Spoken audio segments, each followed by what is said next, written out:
The Boston Celtics have found a hidden gem once again. Today we talk about a player who is lighting up the G League and as a two-way player has come up a couple times and recently made a significant impact in the lights of Joe Mazzulla, and he's talking very positive about him, and so is the NBA and Celtics media.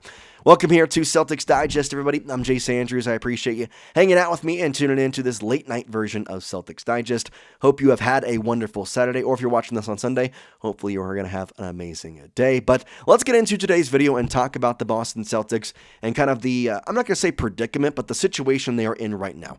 With a record of 6-7, just outside the play-in, there is kind of two sides of Celtics fans, I like to say.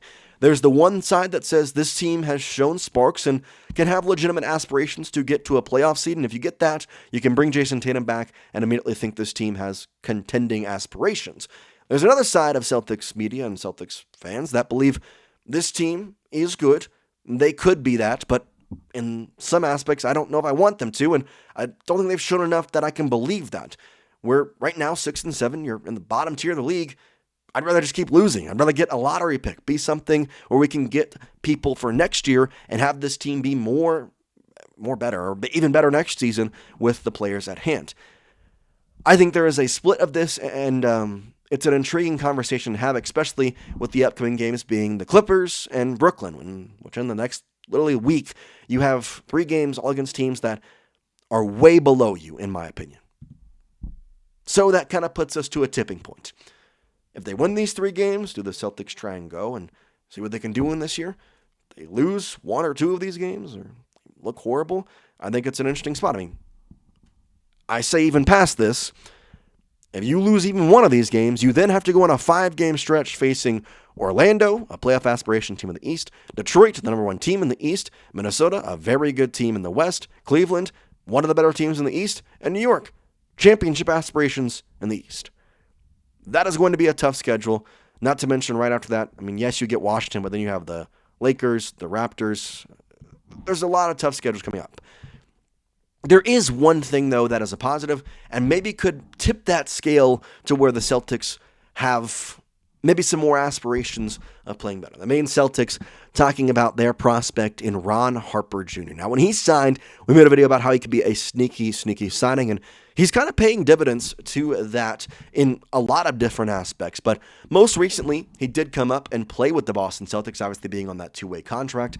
Now, I know it was a little bit more of garbage time. The Celtics were demolishing the Memphis Grizzlies, but he hit back-to-back threes, got 6 points in 4 minutes, and immediately Joe Mazzulla and a lot of people started saying, we like this guy. We do like this guy. His stats in the G League are actually really damn impressive. 24 points per game, 6.3 rebounds per game, and 3 assists per game. He's playing like 40 minutes, and as an undrafted guy out of Rutgers, we obviously know his generational past, so he could really make a name for himself. And kind of interesting in all this is that being a two-way player does not come easy. That's where we go to the article from Noah Dalzell of Celtics blog talking about it, saying, quote, Ron Harper Jr. didn't know he'd be spending the week with the Boston Celtics, but the 25-year-old two-way Celtics player hopped on a commercial flight on Sunday to meet the Celtics in Orlando amid their 3-game road trip, end quote.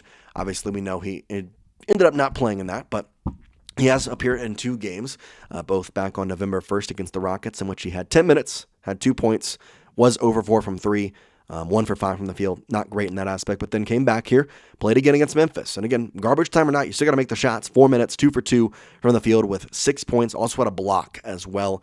And people are kind of starting to say, like, this could be somebody who could be a success story. And that's where we go to the Maine Celtics head coach, Phil Presley, who talks about it, saying, quote, Ron Harper goes from playing in the G League one night, getting 30 points, playing 40 minutes to going to the NBA and not playing at all or playing very little.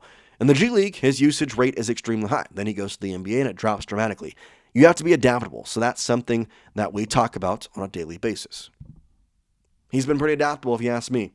Pretty adaptable getting up here and playing that way. And I'm sure you're probably sitting here questioning, saying, okay, Jace, yeah, great. A Maine Celtics player who came up here and hit a couple threes. What's the big deal? Why is he, what's so special about him? Well, I think we have to go back and almost ask ourselves, well, what was so special about Jordan Walsh? I mean, he was lighting up the G League. And then now we see him as a very pivotal guy. Against that Magic game that Ron Harper got called up on, Walsh had a career game. Oh yeah, well, that's just one guy. What about Neemias Queta? Big success story from the Maine Celtics as well.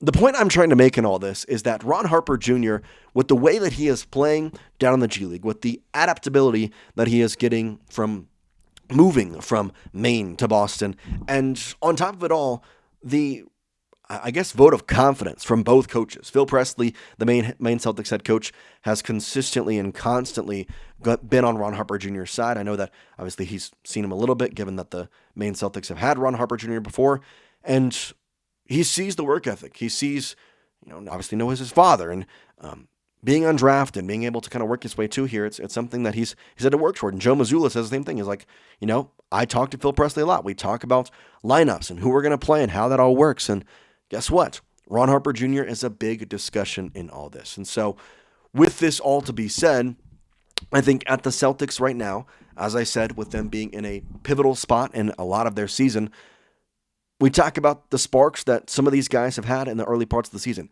Hugo Gonzalez has had a fantastic spark to some aspects. Talk about Luka Garza. I mean, really this season has been the season of, I'm not going to say random guys, but random guys who have come up here. And I don't know if we've expected that much from them, but they've performed and really kind of given a jolt to this team at times. And I think Ron Harper Jr. could do that. Now, am I going to sit here and say that Ron Harper's going to come up and play 20 minutes per game like Hugo Gonzalez, or become a starter and shoot like Luka Garza or play like Luka Garza? No. But coming up here, performing in the way he could perform, as we saw against the Grizzlies, maybe getting some more minutes with just the reasoning that the Celtics are 6-7, and they do want to try and build this team for the future, not just right now, and really truly seeing, is Ron Harper Jr. a guy that is worth keeping down there in Maine? Because ultimately, this guy is not a rookie. He's not, somebody keeping down there. And we know how the Celtics with J.D. Davidson, he was lighting up the G League, and ultimately they decided that he wasn't worth the time. They let him go. I think at this part, you had the chance to put Ron Harper Jr. in the NBA level and say, do we believe in him? Do we trust in him? Is this somebody we can actually pivot towards and look at? And again, G League stats don't mean too much, but for a guy who's averaging 24 points per game, playing 40 minutes per game, and having 6.3 rebounds to come up in the NBA, fly commercial, obviously that's not something you do on the NBA side, and compete in the way that he's competed, it's a mad respect thing. And the hope is that this can turn into something more, and hope is that this can really kind of grow to a point where we do see him as a success story like Jordan Walsh or like Neemias Queta, and being able to kind of compare him in that same light to say, hey, this guy has played through the way we needed to play, has performed the way we wanted to perform, and deserves some time, and maybe down the line could become a pivotal role for the Boston Celtics. He's played fantastic. His defense is great. I really would like to see what the Celtics have. But that's what we got for you here today on Celtics Digest. We appreciate you hanging out with us. Again, tuning into this late night version. Make sure you hit that subscribe button if you're still watching. Obviously, I want to keep you updated for all the Celtics news and information. For now, though, we appreciate you. We'll see you next time here on Celtics Digest. Peace out, guys.